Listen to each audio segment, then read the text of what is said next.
WWE always tell you that the Royal Rumble is the beginning of the road to WrestleMania, but they lie to you.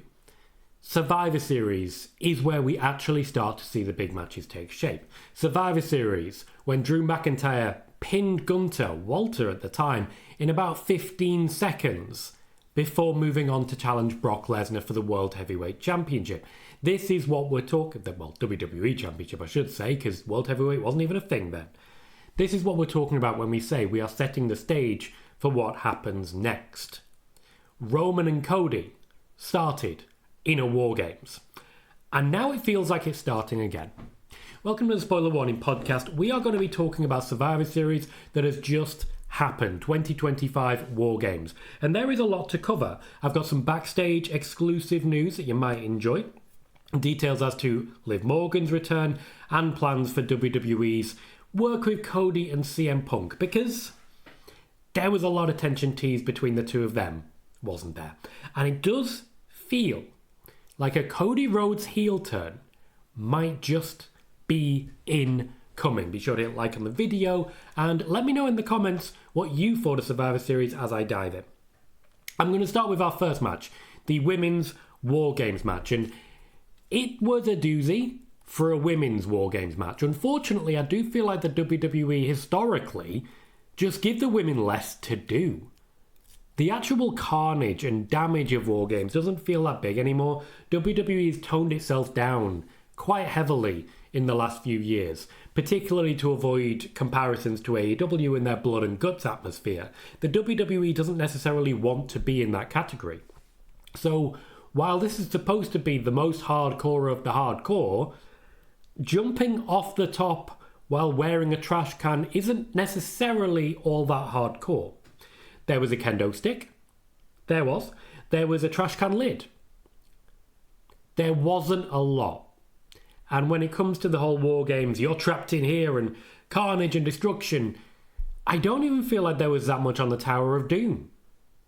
What we got was largely a spot fest wrestling match where everyone had maybe 3 or 4 spots at most.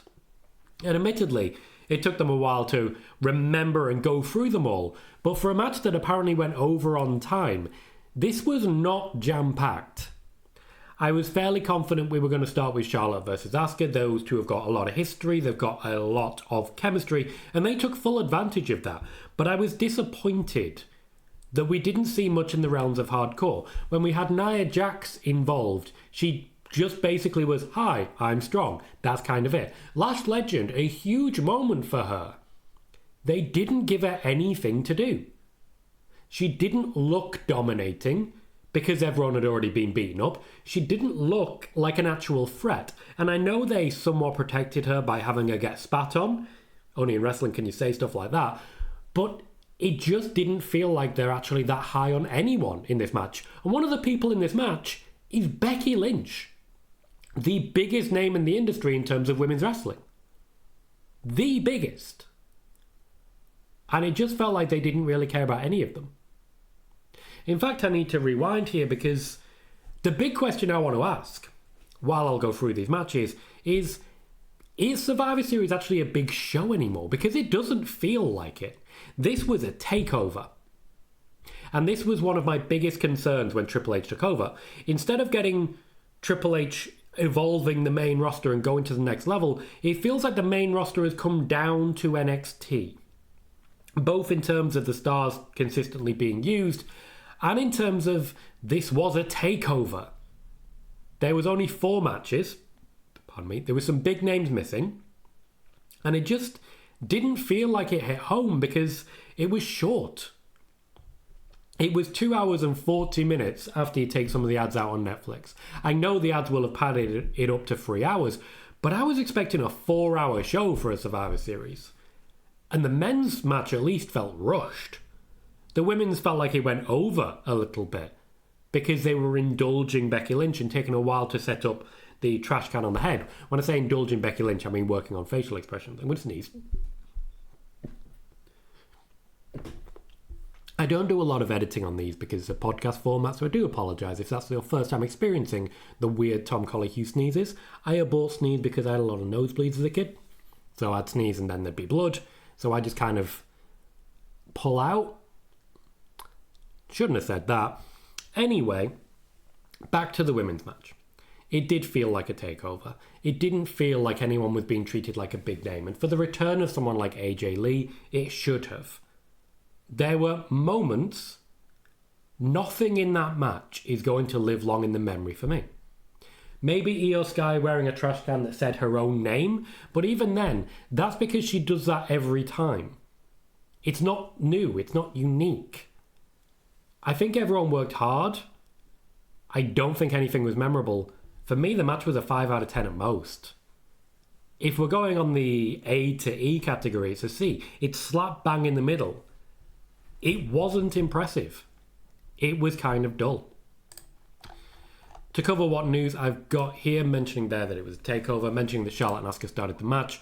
The shark cages were pulled this year at War Games. Triple H is said to have been the one to cancel them due to a negative fan reception. So essentially, if you're one of those who went on Twitter and ranted about the shark cages, you got your wish today. Fair play to you. AJ Lee was credited via commentary as being someone who began the Women's Revolution. Women's Revolution apparently, according to the WWE, started in 2015 with the arrival of Sasha Banks, Becky Lynch and Charlotte Flair to the main roster. AJ Lee had long since left by this point, but as I've mentioned on Spoiler Warning Live show, as part of AJ Lee's contract, she now gets different promotion, which gives her a hell of a lot more credence. There was a couple of people a bit banged up. Io Sky was hurt by the trash can lid by Kairi. Kairi pulled out, I'm saying that phrase a lot. Kairi aborted the original plan of hitting Io in the face because Io came too fast to her and instead went around. Quick thinking, Io was not ready for it. Kairi Sane also got a little bit hurt because of a flying AJ Lee. Kairi is very short. If two people are catching and one of them is Kairi, then it's very uneven and someone's going to get hurt. A lot of people are quite banged up after this one.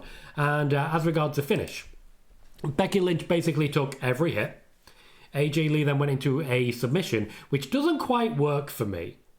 Especially when, you're hit by the riptide. It's big, it's huge, it's really painful. Oh, you're up. Okay. Wrestling.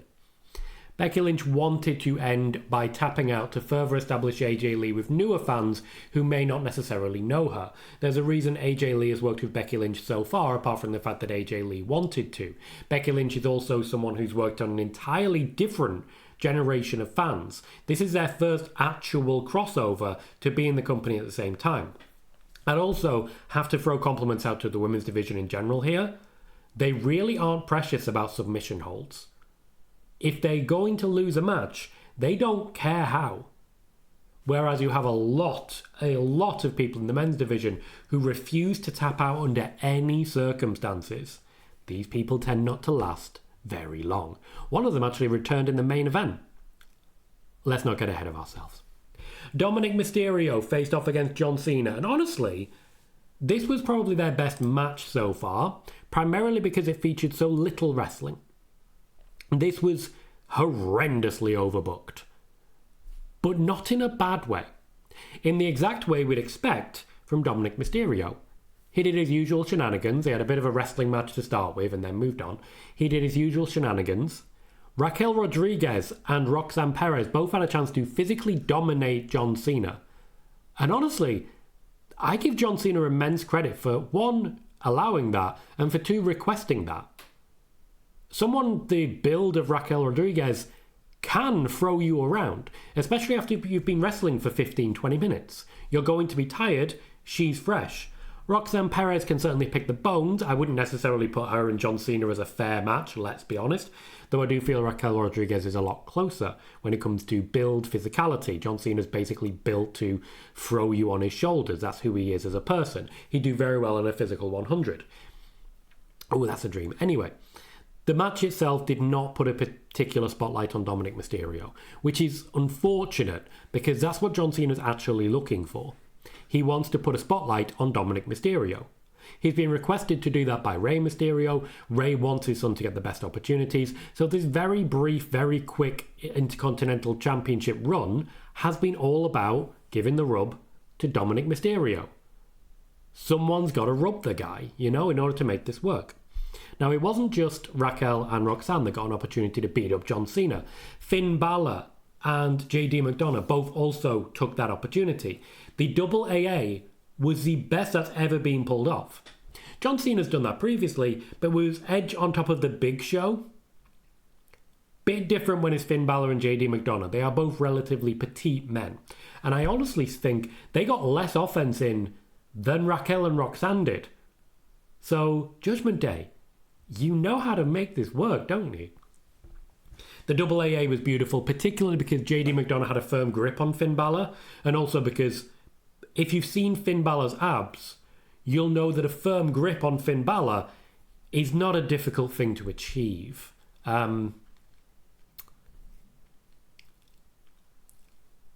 I respect the effort that he puts into his body.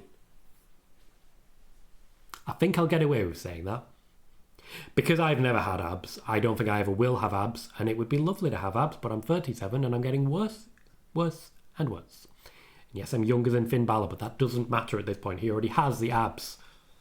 Let's not forget he already has the abs. Anyway, we saw the return of Liv Morgan in this match, and God, did Dominic Mysterio need her, because nothing he did could put John Cena away. Now, Liv Morgan is cleared to compete and eager to get back involved. She will be wrestling. She will be wrestling soon. There is conversations about Liv Morgan versus Roxanne Perez for WrestleMania, though I suspect it will be Liv Morgan and someone else versus Roxanne Perez and Raquel Rodriguez. I don't think Judgment Day are going to be particularly accommodating here, even though I feel that Dominic Mysterio will be. I also think Dominic is quite lucky to have been able to beat John Cena at a time when it actually meant something. Right after Brock Lesnar, there was no capital to be gained in beating John Cena.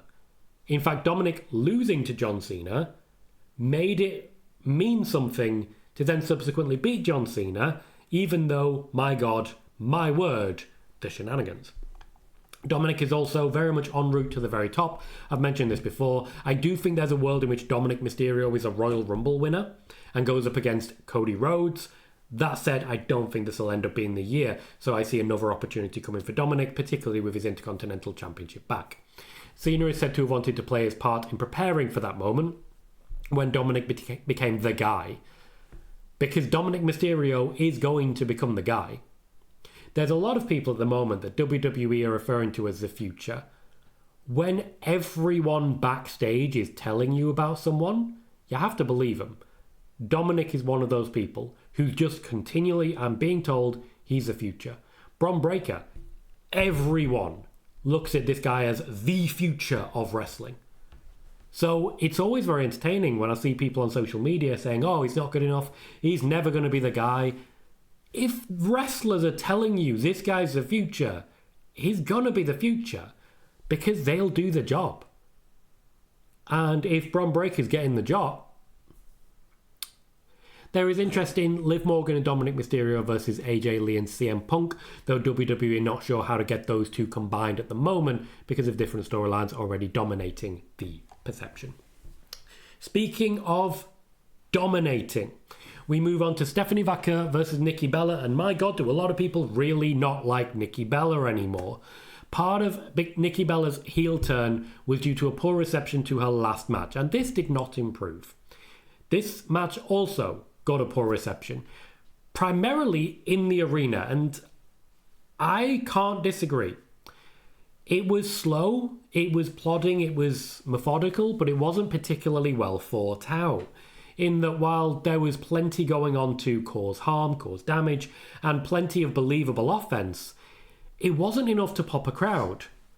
There was too much time in between matches, and honestly, I feel like Nikki Bella has learned too much from John Cena. John Cena can have those matches where they stay in the ring for most of it, one big hit, big lie down, one big hit, big lie down. I don't feel like that works with Nikki Bella and Stephanie Vaquer. The names aren't there, the goodwill isn't there for Nikki Bella. And honestly, this was one of Stephanie Vaquer's worst matches since coming onto the main roster. The WWE is even said to have sweetened the audio during the match. So, added in a few cheers. Yeah, that's not a good sign. It was an awkward one in general, though I can see what tale they were trying to tell. The whole point here was to make Stephanie Vaquer look dominant. It was a scalp. Beating Nikki Bella was a scalp, and Nikki Bella was all in for that. I can't say All In on WWE podcast, that's copyright. Nikki Bella was locked in for that. Yep, there we go. I used that to define Strictly Come Dancing a few days ago. When it comes to Nikki Bella, she knows she's in the twilight of her career.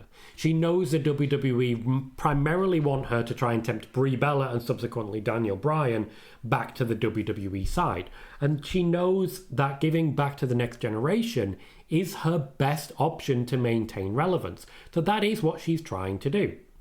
The match against Stephanie Vaquer was something that Nikki Bella was campaigning for heavily. And she knew she was going to lose going into this. She wanted to make Stephanie Vaquer look good. That was the chair, by the way, just in case you heard a noise there. Tried to redo it and it didn't work, and now people are going to be suspicious. It's a noisy chair. Anyway, Stephanie Vaquer did come out of this looking okay, though dominating a match like this doesn't necessarily make you look great, and there was a lot of air in between a lot of the moves.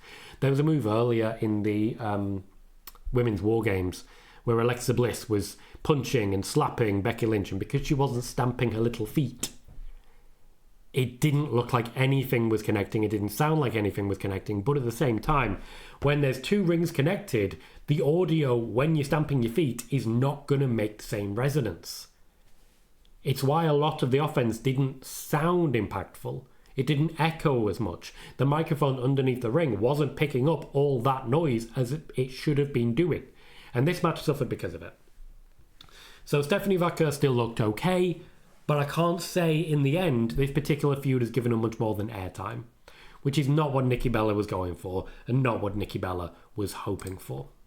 I've seen on Reddit accusations of sandbagging, suggestions that Nikki Bella went limp intentionally to make Stephanie Vaquer look bad during the second Devil's Kiss. I can confirm this was absolutely not the case. The match was produced of a double Devil's Kiss, and Nikki Bella wanted to do something different to try and show how dominating Vaquer was. She wanted to show herself and portray herself as a beaten and bruised mess. And I feel it did achieve that. It also seemed as though, unfortunately, that wasn't communicated as well as it should have been to Stephanie Vaquer, because yes, she was annoyed with Nikki Bella. Nikki Bella's only intention here was to make Vaquer look good, and people are real mad at her for it. Thankfully, in the replays, it was communicated to Stephanie Vaquer that that's what the intention was. So there's been no hard feelings, and everyone is happy enough to continue working together for this. I'm going to grab a can of Fanta. I know I should have been more prepared for this, but people keep telling me, you've just seen the back of my head, I apologise for the bald spot. People keep telling me that for a podcast, I can be a bit more chill. So I'm trying to do that. I'm going to drink me some Fanta and call myself a good day.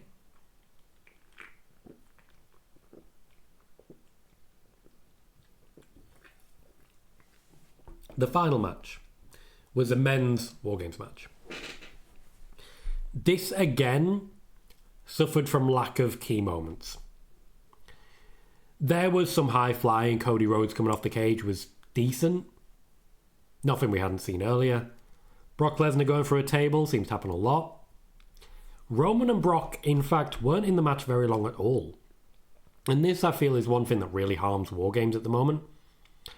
War Games matches don't last long enough. They also last far too long.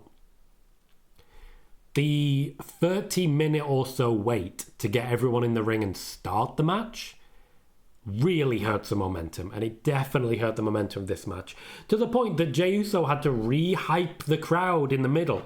It was honestly quite entertaining seeing a 4-on-2 in the actual ring, because Jey Uso, even if someone's getting absolutely mauled lower down, he's having a great time. He's just having fun. He doesn't need to help. They got this.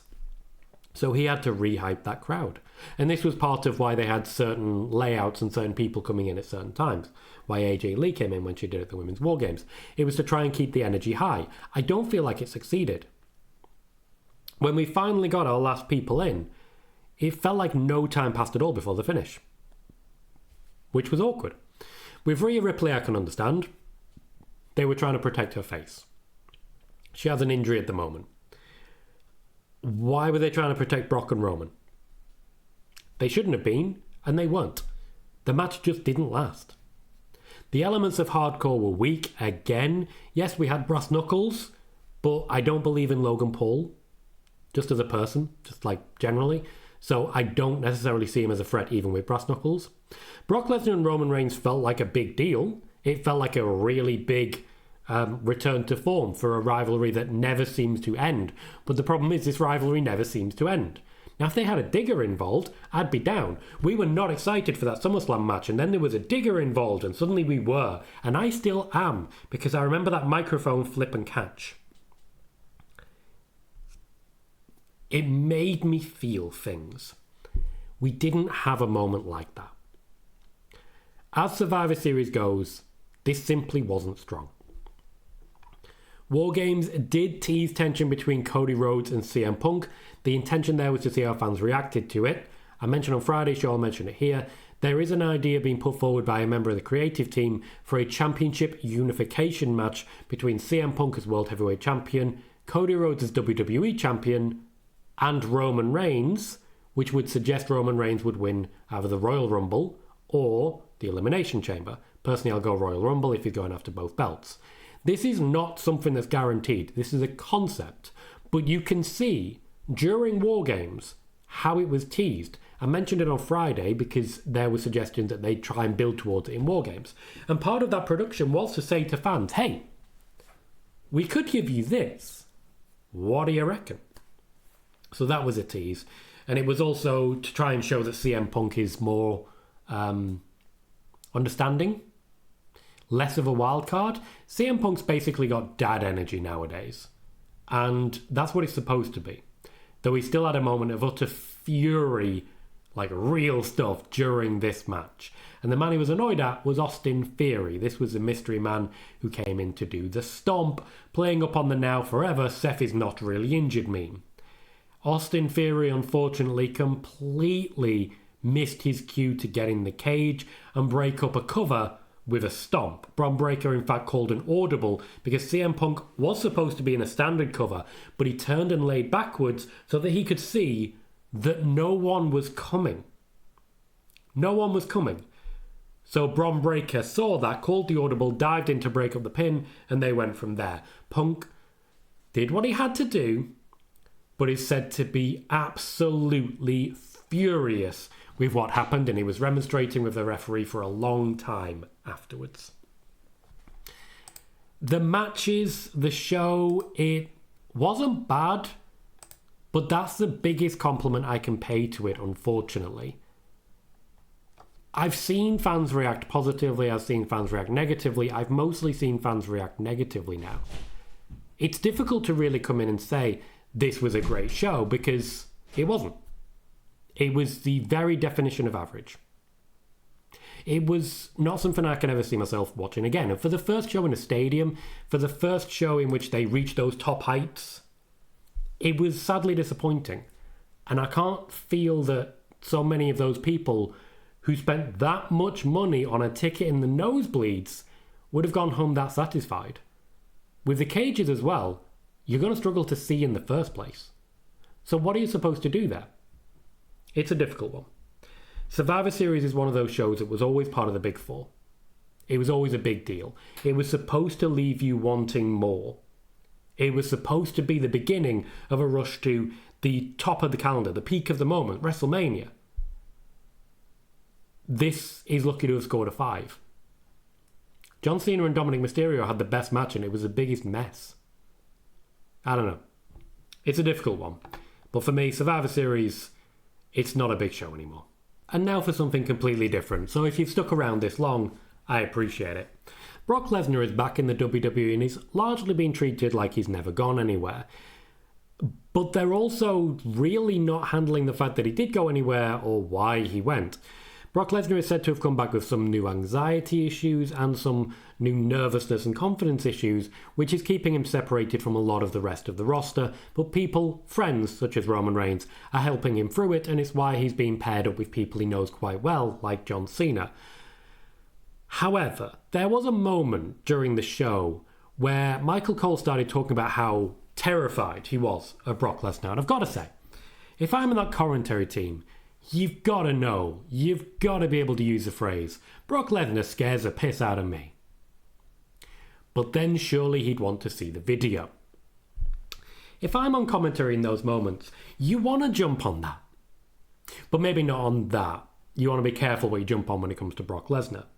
Now, in no way am I making accusations. That's not my world. I don't know what may or may not have happened. And even then, accusations are accusations until proven one way or the other. And some things are never proven one way or the other. But the opportunity to make jokes about that while Brock Lesnar is wrestling is simply not something I can pass up. You've got John Cena and his whole "the last time is now," losing to Dominic Mysterio. I feel like the Mysterios are owed a win over John Cena. And even then, John Cena didn't want to let it go, did he? It took the entire Judgment Day and the return of Liv Morgan to make it happen. Meanwhile, John Cena, when he wants to beat up Rey Mysterio, does it with the careful ease as someone holding a child's head and refusing to let it swing all the way. Which, funnily enough, Dominic Mysterio also did to quote-unquote John Cena this week on Raw. Meanwhile, I've got to say, there must have been an element of awkwardness when John Cena's coming back through Gorilla, through the curtain, and Nikki Bella's right there, ready to go out for her match. They could maybe have put another match in there just to separate the two. I remember a time during Great Balls of Fire when there was an ambulance match between Roman Reigns and Braun Strowman. I nearly said Brock Lesnar again. He was in the main event against Samoa Joe. And again, a horrible sandwich to be part of. But right between this, there was going to be a match. And it happened on screen and then finished off screen. This would have been a great time to do that so that John Cena and Nikki Bella didn't have to cross paths the same way. You couldn't do that. You couldn't give them that. Awkward in every possible way. It's difficult sometimes sitting down to watch a Survivor Series, particularly after the fact. And knowing that it's all been out there already. Some of it was leaked to me. I knew about Liv Morgan, who reminded me of AJ Lee in the way that she was just sort of jumping around and wrapping her legs around people, including John Cena. John Cena's got a bit of a problem for the pretty girls, hasn't he? Or they've got it for him. Hard to say. But if you're booking your own retirement, do you book Liv Morgan to jump up and wrap her legs around you? Because John Cena did. He really owed the Mysterios a win there. He really did. I'm happy to see Jimmy Uso involved in War Games. It felt like he desperately needed it. I do feel like that shout of Uso at the beginning of his music is a tad false advertising. A lot of people expect Jey Uso in that moment, and then when he doesn't arrive, it's very much a no yeet. Thankfully, there was a yeet, but first there was a no yeet, and it was just a little bit awkward. Jacob Fatu would have been in that spot if he was cleared. He will be cleared soon. But Jacob Fatu, I think, would have added a lot more. He would have been Carnage. He would have been jumping off everything. He would have been all up in Drew McIntyre, like many of us have at some point wanted to be. There were individuals and moments in the match which didn't really hit. And I feel like if we had Jacob Fatu, they would have done. I also don't necessarily care which War Games in general. He would have added a lot to the cages anyway. Even if he was involved in the John Cena match, hell, I want that feud. This would have worked for me. So, I'm sad that we didn't get the piss joke. And there was a lot of them. He scares the piss out of me. He beat the piss out of John Cena. He looks like he's about to piss himself. I mean, he usually does. What do you think he slipped on? What do you think he slipped on? Answer on a postcard, or just in the comments, which makes a lot more sense.